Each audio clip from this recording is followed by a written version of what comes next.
नमस्कार, हल्ला बोल टीवी देख रहे हैं आप। मैं हूं आपके साथ प्रियंका। बता दें कि अशोक चौधरी ने कहा है कि मैं दलित का बेटा हूं, मैंने बहुत संघर्ष किया है।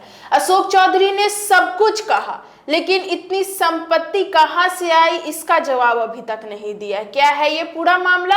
इस विषय पे और भी ज्यादा जानकारी देने के लिए आज हमारे साथ हल्ला बोल टीवी के संपादक दीपक शर्मा जुड़े हैं। आज अशोक चौधरी जब पत्रकारों से मुखातिब थे तो यह लग रहा था कि अशोक चौधरी आज एकदम सवाल दर सवाल जवाब देंगे कि मेरे ऊपर प्रशांत किशोर ने यह आरोप लगाया, इसका यह जवाब है, यह आरोप लगाया, इसका यह जवाब है, और यह भी कहेंगे कि मैं प्रशांत किशोर को कोर्ट ले जाऊंगा, कोर्ट में घसीटूंगा। लेकिन उन्होंने ऐसी कोई बात नहीं कही। देखिए, आरोप प्रत्यारोप लगाना अलग बात है। मैंने जहानाबाद में बयान दिया था कि मेरी घोषित संपत्ति का 200 करोड़ और 500 करोड़ नहीं, मेरी घोषित संपत्ति का 1 करोड़ या 1 धुर जमीन भी कोई दिखा देगा तो मैं मानने को तैयार हूं, मैं उसकी गुलामी करने को तैयार हूं। अब कल कोई आए और कहे कि ट्रंप के साथ इनका पार्टनरशिप है, इसका क्या मतलब है? आरोप लगाना है तो आरोप कभी भी राजनीतिक जीवन में किसी के ऊपर आरोप लगा दे। कल आप प्रॉपर्टी खरीदिएगा, आप पत्रकार है तो मेरा प्रॉपर्टी हो जाएगा। हमने जो प्रॉपर्टी घोषित किया है उसका 1 करोड़ या 200 करोड़ तो छोड़ दीजिए, 1 धुर जमीन भी अगर मेरे परिवार के नाम पर कहीं है तो उसका कागज ला के दीजिए। किसी का कागज दिखाने से थोड़ी अशोक चौधरी का कागज हो जाएगा। इसका डीड वो दिखा रहे हैं। अब किसका दिखा रहे हो तू ना बताए, हम डीड थोड़ी देखे हैं। किसका डीड दिखा रहे हैं और जो बात वो बोल रहे हो तो ऑलरेडी मेरे घोषित संपत्ति में है, वो तो आप और सबको देख सकते हैं। कह रहे हैं कि 100 करोड़ का वापस नहीं लीजिएगा तो 500 करोड़ का जाएगा। अब बताइए। चलिए, इस पर बात आरोप प्रत्यारोप लगाने से किसी की न राजनीतिक हत्या हुई है और न मेरे जैसे अशोक चौधरी की राजनीतिक हत्या होगी। हम पोस्टर, पंपलेट और झंडा बांधकर छात्र जीवन से यहाँ आए हैं। 4.5 साल कांग्रेस के अध्यक्ष रहे, टिकट बांटे, 20 में जनता दल यूनाइटेड के हम कार्यकारी अध्यक्ष रहे।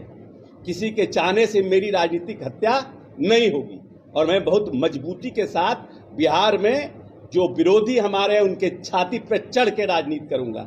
दलित का बेटा हूं, लेकिन किसी से कम बाबा हमको हृदय नहीं दिया है। मानहानि का दावा किया था, जवाब मिला आपको? आपने मानहानि का केस जो किया, नोटिस भेजा था, उसका जवाब? हाँ, उसका जवाब आया है, लीगल टीम देख रही है उसको। उन्होंने भावनात्मक बातें की, उन्होंने इमोशनल बातें की, लेकिन यह नहीं बताया कि संपत्ति कहाँ से लाई। यह नहीं बताया कि यह जो आरोप लगे हैं कि उन्होंने अपने पीए योगेंद्र दत्त के नाम से ज़मीन खरीदी और फिर उस ज़मीन को अपनी बेटी सांसद शांभवी चौधरी के नाम ट्रांसफ़र कराया। उसके बाद इनकम टैक्स का जब नोटिस आया तब पैसे दिए, योगेंद्र दत्त के खाते में ट्रांसफ़र किए। उन पर जो आरोप लगे हैं कि शांभवी चौधरी की सगाई के बाद विवाह तक करोड़ों रुपए का ट्रांजैक्शन मानव वैभव विकास ट्रस्ट के साथ हुआ, जमीनें खरीदी गई, इसका जवाब नहीं दिया।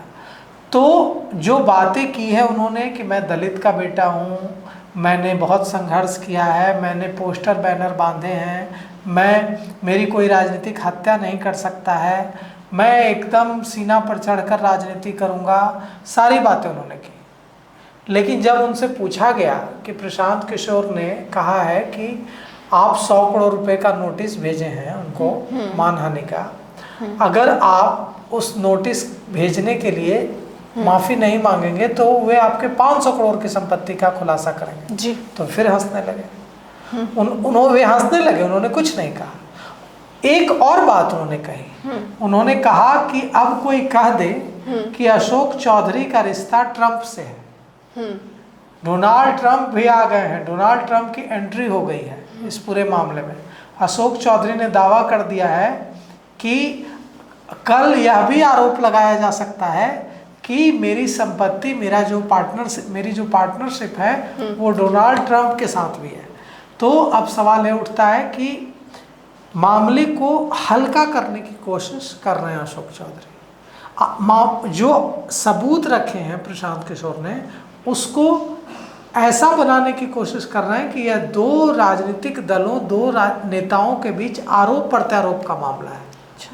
वे तथ्यात्मक बात ही नहीं कर रहे हैं। वे कह रहे हैं कि मैंने जहानाबाद में यह कहा, मैं दलित का बेटा हूँ, मैंने संघर्ष किया है, मैं कांग्रेस का अध्यक्ष रहा हूँ, मैंने टिकट बांटा। ये कौन नहीं जानता, ये सारी बातें लोग जानते हैं आपके बारे में। अशोक चौधरी को बताना यह था, पार्टी उनसे क्या कह रही थी, जनता दल यूनाइटेड उनसे क्या कह रहा था जी। मुख्य प्रवक्ता नीरज कुमार उनसे क्या कह रहे थे? मुख्य प्रवक्ता नीरज कुमार कह रहे थे कि आपको बताना चाहिए कि हाँ, यह जो आरोप लगे हैं यह आरोप झूठे हैं जी। सवाल दर सवाल जवाब देने चाहिए, उसके सबूत जनता के सामने रखने चाहिए, दूध का दूध पानी का पानी हो जाएगा। बिल्कुल। लेकिन उन्होंने भावनात्मक बातें तो की। उन्होंने यह तो कहा कि प्रशांत किशोर जो आरोप लगा रहे हैं वो निराधार है जी। मैंने कोई भ्रष्टाचार नहीं किया है। लेकिन वे यह भी कह रहे हैं कि जिस संपत्ति को दिखा रहे हैं, जिस संपत्ति को प्रशांत किशोर बता रहे हैं, वो संपत्ति तो मैंने पहले से घोषित कर रखी है। अच्छा। तो उसमें वे क्या बता रहे हैं?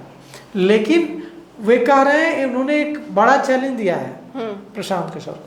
उन्होंने कहा है कि जो संपत्ति मैंने घोषित नहीं की है, उस संपत्ति के अलावा मैंने जो संपत्ति घोषित कर दी है, उस संपत्ति के अलावा एक धूर भी जमीन बता दें प्रशांत किशोर कि मैंने खरीदी है तो मैं गुलामी करने को तैयार हूं। अब यह सवाल उठता है कि घोषित संपत्ति अगर गलत तरीके से खरीदी गई है तो वो मामला नहीं है। बिल्कुल। अगर आपने घोषित की संपत्ति कि ये संपत्ति मेरी है और वो संपत्ति गलत तरीके से अर्जित की गई है तो वो मामला है ना। बिल्कुल। तो आप जो जवाब दिया है अशोक चौधरी ने, उसके बारे में जन सुराज के वरिष्ठ नेता पूर्व एमएलसी प्रोफेसर रामबली सिंह चंद्रवंशी ने मुझसे कहा बातचीत में कि जवाब में लिखा है इन्होंने, अशोक चौधरी ने, कि मेरी पत्नी ने जो ट्रांजैक्शंस किए हैं उसकी जानकारी मुझे नहीं है। अब इस पर भी बड़ा सवाल है कि उनकी पत्नी ने जो ट्रांजैक्शंस किए हैं उसकी जानकारी उनको क्यों नहीं है, वित्तीय लेन देन की। तो कई सारे सवाल हैं जिनका जवाब अशोक चौधरी को देना चाहिए, क्योंकि वे बिहार के मंत्री हैं। वो मेरे भी उतने ही मंत्री हैं, आपके भी उतने ही मंत्री हैं, हमारे साथी जो बैठे हुए हैं वहाँ अंकित कुशवाहा, उनके भी उतने ही मंत्री हैं, और प्रशांत किशोर के भी मंत्री हैं। प्रशांत किशोर भी बिहार के मतदाता हैं तो उनके भी मंत्री हैं। तो बिहार के हर नागरिक के मंत्री हैं वे। तो बिहार के वरिष्ठ मंत्री जो बिहार के हर नागरिक के मंत्री हैं, उनको सूचिता रखनी होगी ना, उनको बताना पड़ेगा ना। तो अब वे इन सवालों से आज उन्होंने बचने की कोशिश की है, साफ झलका। तो सर, जिस तरीके से वो अपने सवालों से मतलब ऐसे बचते हुए नजर आ रहे हैं, तो क्या सच में ये आरोप सत्य हैं? देखिए, अब यह तो प्रशांत किशोर और अशोक चौधरी के बीच जब मामला कोर्ट में जाएगा तो पता चलेगा जी। अदालत तय करेगी। हम लोग तो मीडिया ट्रायल नहीं कर सकते हैं, हम लोग तो यहाँ पे अशोक चौधरी को दोषी घोषित नहीं कर सकते हैं, लेकिन इतना जरूर कह सकते हैं कि जो सवाल पूछे हैं प्रशांत किशोर ने, जो डॉक्यूमेंट्स रखे हैं, जो भ्रष्टाचार के आरोप लगाए हैं, उनका जवाब तो मंत्री जी को देना चाहिए ना। बिल्कुल। वे यह कहकर तो नहीं बच सकते हैं कि मैं दलित का बेटा हूँ, मैंने बहुत संघर्ष किया है, मैंने कांग्रेस का मैं अध्यक्ष रहा हूँ, मैंने टिकट बांटा है, मैं जनता दल यूनाइटेड का कार्यकारी अध्यक्ष रहा हूँ। ये सारी बातों का इससे क्या लेना देना है कि आप पर भ्रष्टाचार के आरोप लगे जी। अगर आप पर भ्रष्टाचार के आरोप लगे हैं, जनसुराज के सूत्रधार प्रशांत किशोर ने आरोप लगाए हैं, आपने उनको नोटिस भेजा, उन्होंने आपके नोटिस का जवाब दिया, अब आप कोर्ट ले जाइए उनको। बिल्कुल।